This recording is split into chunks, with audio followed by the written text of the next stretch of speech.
오늘 창립 기념주일을 저희들이 맞으면서 교회는 어떤 의미가 있고 우리는 어떠한 교회를 세워야 되는가, 바른 의미의 교회를 우리가 세워야 되겠다 하는 생각을 가지고 교회를 바르게 세웁시다 하는 그런 제목을 가지고 하나님 말씀을 생각해 봅니다. 교회는 이래야 된다 하는 우리 각자의 생각이 있어요. 그리고 교회 오면 교회가 이렇게 되면 좋겠다 하는 기대를 합니다. 그런데 우리 각자의 생각과 기대대로 교회가 세워져서는 안 되고, 성경에서 계시해 주시는 대로 교회가 세워져야 된다 하는 거예요. 저희 페어팩스 한인교회가 세워진 지 45년이 지났습니다. 참 많은 세월, 어려운 그런 세월들을 보냈습니다. 1976년에 부활주일에 개척된 교회에 1992년에 제가 2대 목사로 부임했습니다. 참으로 여러 가지로 열악한 그런 상황 가운데서 그래도 하나님께서 교회를 건축하게 하시고 그동안 세계 여러 곳에 선교하게 하신 그런 은혜를 주셔서 감사를 드립니다.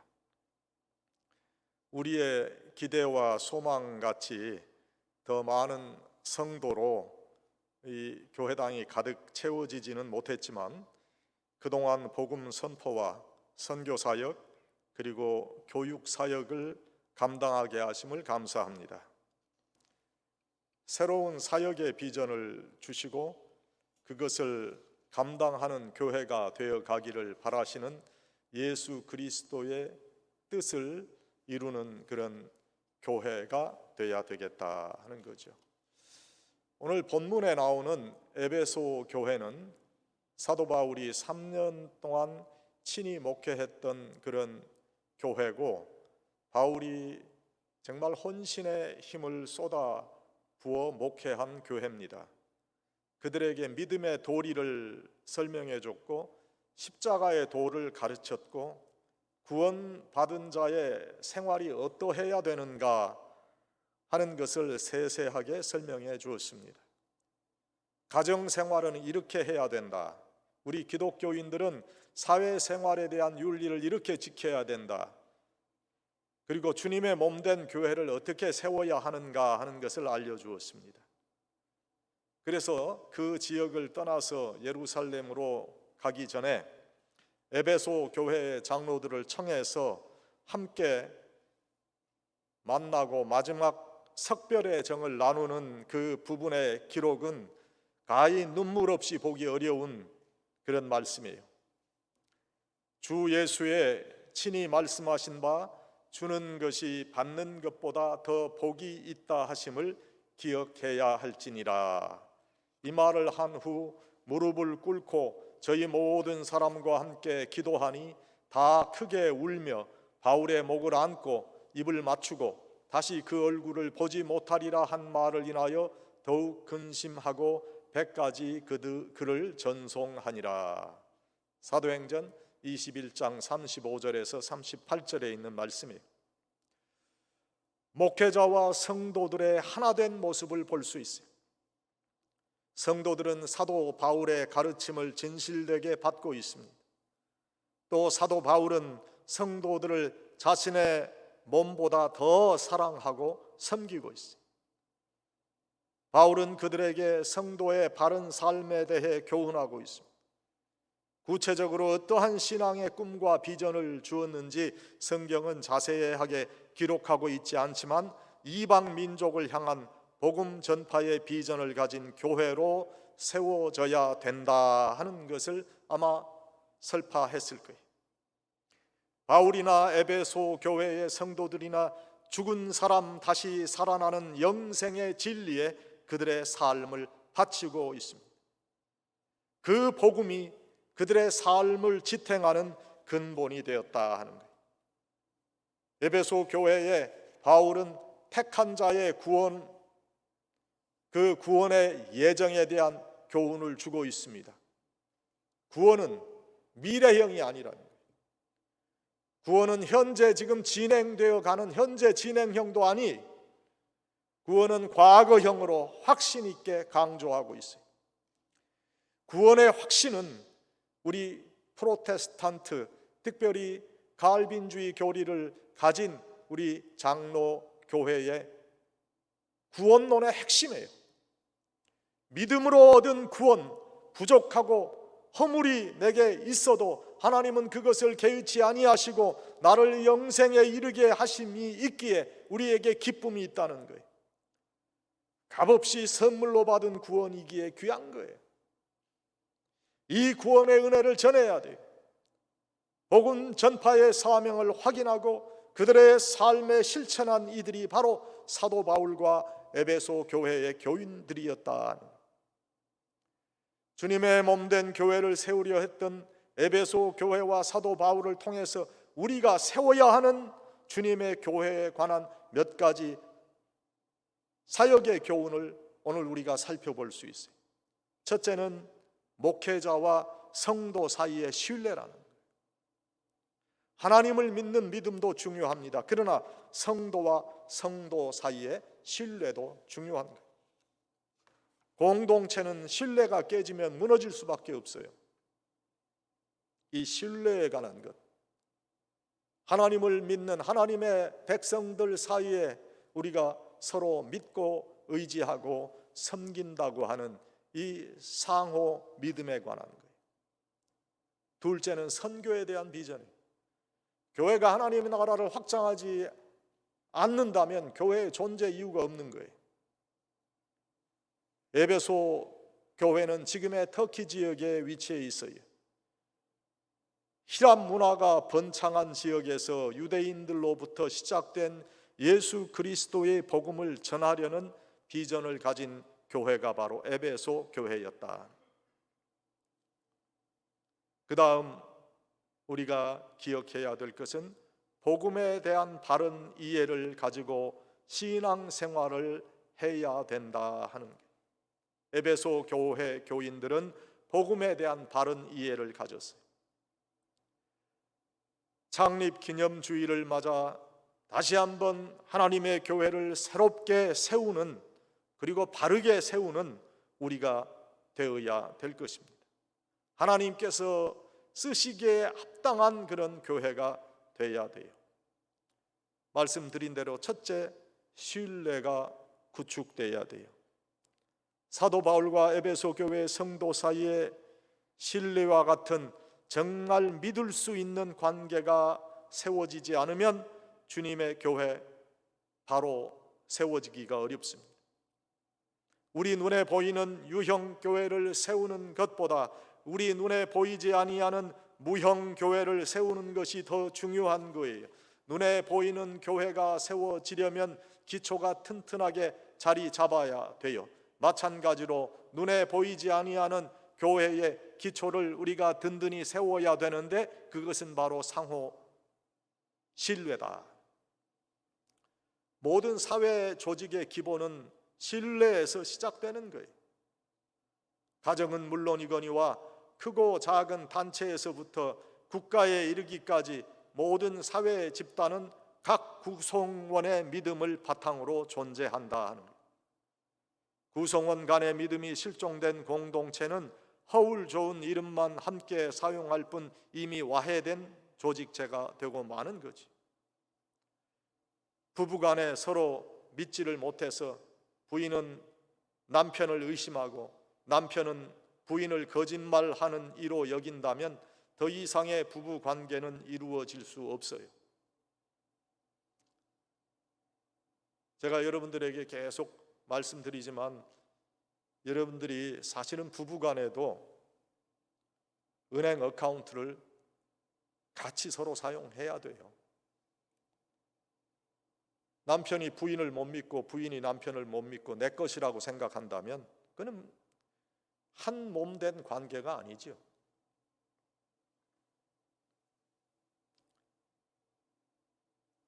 고용주와 고용인의 관계도 마찬가지. 서로 간의 상호 신뢰를 바탕으로 유지되는 것이 모든 사회 조직이. 우리 주위의 한인 단체도 마찬가지. 서로 믿지 못해서 갈등을 겪는 많은 단체들이 있어요. 오랜 동안 함께 활동해 왔지만 아예 모르는 사람과 같이 멀어진 분들이 많아요. 그것은 흑백 논리를 가지고 매사를 진단하기 때문이라고 생각합니다. 상대는 틀렸고 자신만 옳다고 주장하기 때문에. 상호 신뢰라고는 정말 찾아보기 힘들어요. 거짓은 언젠가 드러나게 되어 있는데 의심하고 믿지 못하는 이들을 보는 것이 얼마나 불편한지 몰라요. 우리가 다 확인해보고 믿을 수 있는 것이 아니지 않습니까? 세상 만사를 내가 어떻게 다 확인하고 조사해보고 믿을 수 있겠어요? 우리가 식사 때 사용하는 식기의 위생 상태도 우리가 이것이 소독이 됐는지, 이것이 아무런 문제가 없는지 그거 다 확인할 수 있는 것은 아니잖아요. 깨끗하다고 믿고 그리고 그릇에 음식을 담아 먹는 거예요. 우리가 여행을 할 때 차를 타고 갑니다. 이 차를 타고 갈 때 이 차가 안전하게 나를 태워다 줄 수 있겠는가? 거기에 대한 믿음이 있어야 되겠죠. 의심하는 그런 마음을 가진다면은 절대로 편안하게 여행도 할 수 없을 거예요. 하늘나라에 대한 소망도 마찬가지. 끊임없는 의심은 우리의 평안한 마음을 다 빼앗아가고 마는 거예요. 믿음, 상호 신뢰는 건강한 공동체를 만드는 기초예요. 믿음과 상호 간의 신뢰가 부족하면 단 한 시간도 살기 어려운 세상에 저희가 살고 있습니다. 믿음이 너무 부족해서 하늘이 무너지면 어찌할까 했다는 고사에서 나온 단어가 바로 기우라는 단어예요. 주님을 섬기는 우리도 마찬가지예요. 교회를 믿고 하나님의 귀한 뜻이 내가 출석하는 페어팩스 한인 교회를 통해서 이루어진다고 믿어야 되는 거지요. 주님을 섬긴다고 하는 것은 교회가 나에게 어떠한 유익을 줄 것인가를 셈하는 것보다 내가 주님의 몸된 공동체에 어떠한 보탬이 되고 유익이 될 것인가를 먼저 생각하는 거예요. 가정에서도 보면 미숙한 자녀는 늘 부모를 바라보면서 바라는 것이 많아요. 그러나 성숙한 자녀는 부모를 도와서 가정에 내가 유익을 끼치는 것이 무엇인가 그것을 먼저 생각합니다. 제가 10대의 시간을 보낼 때 오래전의 얘기죠. 그때는 생활들이 다 어려워서 형제들이 다 공부를 못했어요. 그래서 동생들 공부시키려고 자신을 희생시켰던 누나들이 많았어요. 자신은 공장에서 회사에서 날밤 새워서 일하고 받은 돈으로 동생들 수업료 납부해 주었던 누나들이 많았어요. 그만큼 성숙한 것이죠. 피로 맺어진 동기 간의 믿음이 이 어려운 희생을 감수케 했어요. 주님의 몸된 교회를 세우는 것도 마찬가지. 예수님께서 십자가에서 흘리신 피를 나누어 가진 우리들도 이러한 한 몸 된 의식이 있어야 돼요. 수십 년 전 우리 고국에서 자신들을 희생해서 가족을 세우려 했던 그 피눈물 나는 고생을 자처했던 누나들 같이 영적 희생을 바칠 수 있는 영적 누나들이 교회에 필요한 거예요. 그때 살기 어려워서 남의 집에 가정부로 들어갔던 그런 딸들이 있었어요. 저희 집에도 그런 누나들이 몇 있었어요. 어릴 때 그 누나들에게 잘못했던 것이 지금 제가 얼마나 후회가 되는지 몰라요. 얼마나 살기 어렵고 힘들었으면 남의 집에 들어와서 그 젊은 나이에 부엌대기로 그렇게 살아야 했을까. 그런데 그 누나들을 애정 어린 그런 마음으로 제가 잘 섬겼으면 좋았을 텐데 그때는 철이 없어서 그 누나들에게 막 했던, 그게 지금 이제는 내가 하나님 앞에 회개해요. 하나님, 그때 제가 그 누나들에게 잘못한 거 용서해 주세요. 얼마나 힘들었으면 그랬을까. 지금 제가 제 딸들을 키워보고 그 딸들이 또 아이들을 낳아서 손자 손녀를 지금 보고 있으니 얼마나 귀한 자녀들이에요. 그 귀한 자녀를 남의 집에 보냈던 그 부모의 심정이 어땠을까. 그러나 그들은 가정을 위해서 그렇게 자신을 희생했어요. 우리 교회도 자신의 삶을 드리는 헌신자들이 나와야 온전하게 교회가 세워질 거예요. 사도 바울을 도왔던 자주장사 루디아나, 브리스길라와 아굴라와 같이 또 베베와 같은 오늘날의 헌신자들이 우리 재단에 나와야 된다.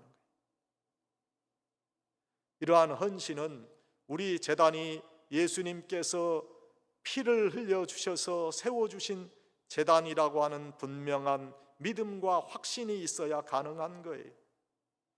주님 오실 때까지 복음 선포의 사명, 하나님 나라 확장의 사역, 그리고 주님의 일꾼을 길러내는 놀라운 교육 사역을 이루어 가시기 위해서 하나님이 이곳에 교회를 세워주셨다는 믿음이 있어야 돼요.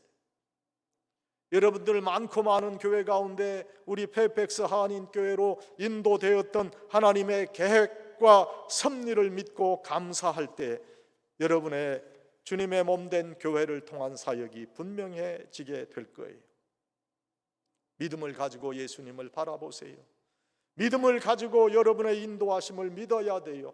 교회는 그 어느 개인의 소유물이 될 수 없습니다. 교회는 주님의 교회입니다. 주님의 교회에 내가 인도되었고 주님의 교회를 통해서 사역을 하나님께서 내게 주셨다 믿어야 돼요. 예수님께 대한 믿음, 교회에 대한 믿음, 교회의 사역에 대한 믿음, 교회의 여러 구성원 사이에 신뢰가 튼튼하게 구축되어야 주님의 몸된 교회는 바르게 세워지는 거예요. 두 번째, 교회는 선교에 대한 비전이 분명해야 돼요. 에베소 교회는 바울의 선교에 대한 비전을 신뢰하고 그의 비전을 도와서 함께 교회 선교 사역을 이루어 갔어요. 하나님 나라 확장을 넓은 의미에서 선교라고 할 수 있는 거예요. 예루살렘 교회의 어려운 사정을 위해서 구제 헌금을 모아 보내는 것도 선교라 할 수 있고, 터키 지역의 히랍인들, 소아시아인들과의 공동체를 이루고 살아가는 그 사람들을 도와서 복음을 전하는 것도 선교였어요. 바울은 예루살렘에서 시작된 생명 살리는 복음을 온 세상에 전하고자 하는 마음으로 가슴이 벅차올랐어. 그래서 소아시아로, 그리스로, 로마로 정신없이 복음을 들고 달렸어요. 에베소에서도 그는 복음을 전하고 하나님의 나라를 확장했어요. 그곳의 유대인 디아스포라를 중심으로 세워진 유대인 공동체에서 유대인들을 중심으로 복음을 전하는 가운데 그곳의 히랍인 소아시아인들에게 복음을 전하기 시작했던 거예요. 유대인들에게서 시작된 복음이었지만 놀라운 것은 이방인들에게도 놀라운 성령의 역사하심이 나타나기 시작했다는 거예요. 예수 그리스도의 은혜를 사모하는 곳마다 놀랍고 엄청난 성령의 역사가 일어났어요. 그들에게 복음을 전하고 그들이 놀라운 하나님의 사역자가 되게 하는 꿈을 사도 바울은 가지고 있었어요. 그들에 대한 선교의 비전이 사도 바울에게 분명했어요. 그 꿈과 비전을 이루어가면서 사도 바울의 마음속에 유대인들로부터 시작된 복음이지만 이방인들을 위한 구원의 역사가 분명해진 그때 후로는 더 이상 할례의 제약을 받아서는 안 된다고 생각하게 됐어요. 유대인들에게서 구원이 시작되었다고 해서 유대인들의 율법에 근거한 할례가 구원을 이루는 조건이라고 생각할 수 없었다는 거예요. 그는 이 문제를 예수님의 수제자였던 베드로를 비롯한 사도들과 의논하고 싶어 했어요. 결국 그는 예루살렘에 가서 베드로와 사도들을 만나 이방인에게 짐지웠던 할례의 문제를 해결하게 됩니다. 그는 이만큼 이방인들의 구원에 대한 관심이 지대했어요. 계속해서 이방인들의 구원에 관심을 기울여 최선의 복음 전파자가 되었어요. 오늘 창립 기념주일을 맞게 된 우리 페이펙스 한인교회도 마찬가지. 하나님께서 이민자의 삶을 위로하고 용기를 주시고 격려하기 위해서 우리 교회를 세우셨어요. 축복의 근원으로 세워주셨어요. 섬기는 공동체를 이루게 하셨어요. 행복한 가정을 이루는 이민자들이 되게 하셨어요. 이제는 우리 페이펙스 한인교회가 이민자뿐만 아니라 주위의 많은 다른 민족을 품는 그런 교회로, 사역기관으로 사역의 범위를 넓혀가는 교회가 되어야 돼요. 미국은 청교도의 신앙으로 나라를 시작했지만 지금은 신앙적으로 너무나 방종되어 정말 하나님께서 원치 아니하는 그런 길을 걷는 것 같아요. 이러한 때에 하나님께서 우리 한민족의 기독교인들을 이 나라를 새롭게 하시는 데 쓰시는 것 같아요. 하나님의 계획에 쓰임받는 우리 교회의 사역이 되어야 되지 않겠어요? 사도 바울의 사역이 디아스포라 유대인들을 중심으로 시작되었지만 그 복음 사역이 그리스 터키인들에게 전파되고 결국에는 전 유럽을 복음화했던 것처럼 이제 우리 한민족을 통해서 전 미국과 세계를 다시 한번 복음으로 뒤엎을 수 있다면 우리 교회에 맡기신 사역을 충성스럽게 감당하게 되는 거예요. 우리 주위의 미국인을 비롯한 여러 민족의 이민자들에게 관심을 가져야 돼. 해외에 나가서 해외 선교지를 개척하고 교회를 세우는 것도 선교입니다마는 우리 주위의 다른 민족에게 복음을 전하는 것도 우리가 이 시대에 감당해야 할 선교 사역이에요. 우리의 자녀들은 이미 영어권 사회와 다민족 사회를 잘 어우르며 살아가고 있습니다. 1세대의 한인 이민자들이 언어가 불편해서 소통하지 못하지만 이미 우리 자녀 세대에는 충분한 소통이 그들과 이루어지고 있어요. 우리가 선교의 비전을 분명하게 가진다면 우리를 통해서 우리의 자녀들을 통해서 복음은 전해지고 하나님의 나라는 확장되어 갈 거예요. 우리는 이 선교의 비전을 품어야 하고 그 꿈을 이루어 가야 돼요. 하나님 안에서 비전이 확실하고 분명하다면 하나님께서 수많은 동역자를 우리에게 붙여주실 거예요. 이제 저희 교회는 교회 건물을 다 지었어요. 우리에게 그렇게 모계지의 부담 많이 없어요. 이제는 우리가 하나님의 일을 감당해야 될 때예요. 바른 비전을 가지고 우리가 하나님 나라를 확장하고 우리 주위에 어려운 이들을 잘 돕는 구제 사역을 펼치는 교회로서 이제 우리의 사역을 펼쳐 나가야 될 겁니다. 이 선교의 비전을 꿈꾸고 이루어가며 동역하게 될 때 주님의 몸된 교회는 우리를 통해 바르게 세워지게 될 것입니다. 여러분, 하나님의 뜻이 어디에 있겠어요? 우리가 비록 해외에 나가는 선교사가 아니라 할지라도 오늘 우리의 삶의 현장에서 우리 주위의 이방인들에게 복음을 전하려는 뜨거운 마음, 선교의 비전이 분명하다면 하나님은 우리 교회를 통해서 주님의 몸된 교회를 바르게 세워 주실 것입니다. 마지막 세 번째로 우리는 복음을 올바로 이해해야 돼요. 복음을 올바로 이해하는 것 같은데 어느 순간 전혀 복음과 상관없는 그러한 말과 행동이 나타나는 분들을 볼 수 있습니다. 복음을 바르게 이해함으로부터 주님의 교회는 바르게 세워지는 겁니다. 교회는 단순한 사회 공동체가 아닙니다. 올바른 사회에 나아가야 할 방향을 제시하는 정치 단체도 아닙니다. 사회의 윤리, 도덕을 가르치고 주장하는 윤리학교도 아닙니다. 구제가 교회에 있다고 해서, 사회를 고치고 사회를 향한 섬김이 있다고 해서 교회가 교회 되는 것도 아닙니다. 교회는 예수 그리스도의 흘리신 보혈의 피로 얻게 되는 구원과 영생을 전하는 영적 공동체, 주님의 몸입니다. 다시 살아나는 중생의 은혜가 넘쳐 흘러가는 곳입니다. 예수 그리스도를 유일하신 구세주로 믿고 고백함으로 이 땅에 살지만 이미 천국을 살아가는 사람의 모습을 가진 사람들의 공동체가 바로 교회예요. 그래서 교회의 주요한 사역은 복음을 바르게 이해하고 그 복음을 통해서 구원과 영생을 선포하고 전하는 것입니다. 우리의 삶이 많은 이들에게 감화와 감동을 줄 수 있는 보혈의 능력으로 나타나게 될 때에 복음 전파는 새로운 능력을 얻게 되는 거예요. 이러한 능력은 우리의 삶의 고통을 이기는 능력이에요. 고통과 고난 속에서 주시는 하나님의 새로운 축복의 메시지를 받을 수 있는 자들이 바로 복음을 전할 수 있는 자들이에요. 그래서 세상적인 관점에서는 도저히 불가능한 상황 속에서도 기쁨과 즐거움을 가질 수 있게 되는 거예요. 이러한 자들에게 하나님의 나라는 단순한 몽상으로 나타나는 것이 아니라 나의 삶의 현장에 현실로서 분명하고 확실하게 나타납니다. 복음을 이해하지 못하는 자는 이러한 자들을 두고 미쳤다고 합니다. 그러나 실상은 그들이 미치고 그들이 잘못된 거예요. 고린도전서 1장 18절에 보니까 십자가의 도가 멸망하는 자들에게는 미련한 것이요 구원을 받는 우리에게는 하나님의 능력이라, 그렇게 말씀하세요.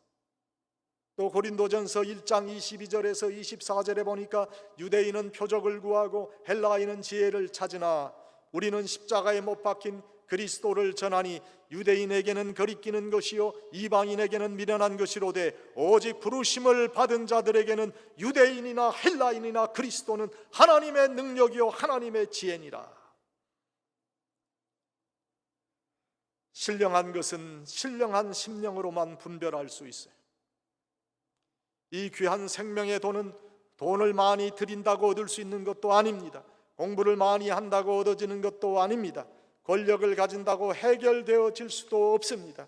오직 하나님의 은혜 속에서 얻어질 수 있는 것이 바로 구원의 은혜예요. 이 구원의 은혜를 얻어야 돼요. 흉내내는 구원의 모습 언제인가 밝아 벗겨지게 됩니다. 복음은 철학적인 논리로 과학의 합리성으로 설명되는 것이 아닙니다. 초월적이고 영적인 은혜를 사모하게 될 때 비둘기같이 평화롭게 나에게 임하는 거예요. 이러한 복음의 이해를 확실하게 깨우친 자들, 복음의 은혜의 체험이 확실한 자들에게서 복음 전파의 능력이 나타나는 거예요. 이미 하늘나라의 신령한 은혜를 체험하고 하늘나라를 살아가고 있기 때문에 복음을 전할 수 있는 능력의 사람이 되어지는 거예요.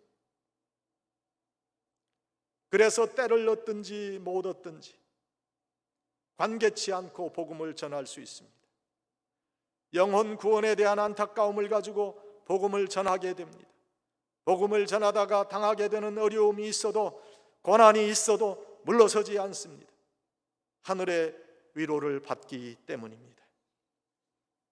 결국에 세상이 감히 감당할 수 없는 하늘의 사람들로 세워지게 되는 거예요. 우리 교회가 바르게 세워지며 새롭게 세워지며 하나님께서 맡기신 이 복음 전파의 사역을 잘 감당하려면 이러한 모습을 가진 성도들이 많아야 돼요. 복음 전파의 열정과 영적인 생명력이 충만한 자들이 되어야 돼요. 아직도 무엇인지 깨닫지 못하는 분들이 있다면 정말 하나님의 깨닫는 은혜를 위해서 우리가 기도해야 돼요. 구름 잡는 이야기 같이 몽학 선생이 이끄는 이야기로 들리지 말아야 합니다. 우리의 세상에 남은 생명이 우리가 살아온 날보다 길지 않은 분들이 이 자리에도 많이 있어요. 이제는 영생과 육신의 죽음, 참된 생명과 구원의 은혜를 정말 진지하게 생각해야 될 때가 아닌가요? 아직도 수십 년 살아야 할 시간을 생각하고 나의 삶의 목적에 미련을 가지고 있습니까? 세상의 평화와 공존과 정의에 대해 관심을 가지고 이루어 가야 할 여러분의 투쟁이 남아 있습니까? 많은 재물을 창고에 보관한 한 부자가 여러 해 쓸 물건을 많이 저장했으니 먹고 마시고 즐기자 했을 때 그 영혼을 하나님께서 도로 찾으시면 어떻게 할 것인가를 말씀하시지 않았습니까?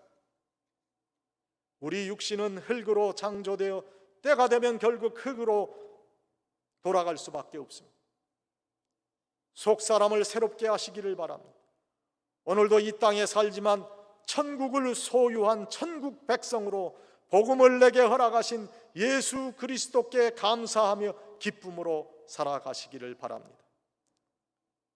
하나님의 백성으로 올바른 복음의 이해자로 살면 이 땅의 슬픔, 고통, 눈물 능히 이기며 살아갈 수 있어요.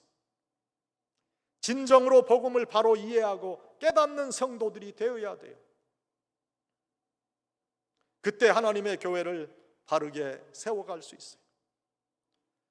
창립 45주년을 맞으며 하나님의 교회를 바르게 세워가시는 여러분들이 되기를 바랍니다. 서로 믿고 의지하며 상호 신뢰를 통해 주의 교회를 바르게 세웁시다. 선교의 비전을 확실하게 가지고 주님의 교회를 바로 세웁시다. 복음을 온전히 이해한 하늘의 사람으로 주의 몸된 교회를 바로 세우는 우리 모두가 되어지기를 주님의 이름으로 간절히 축원합니다.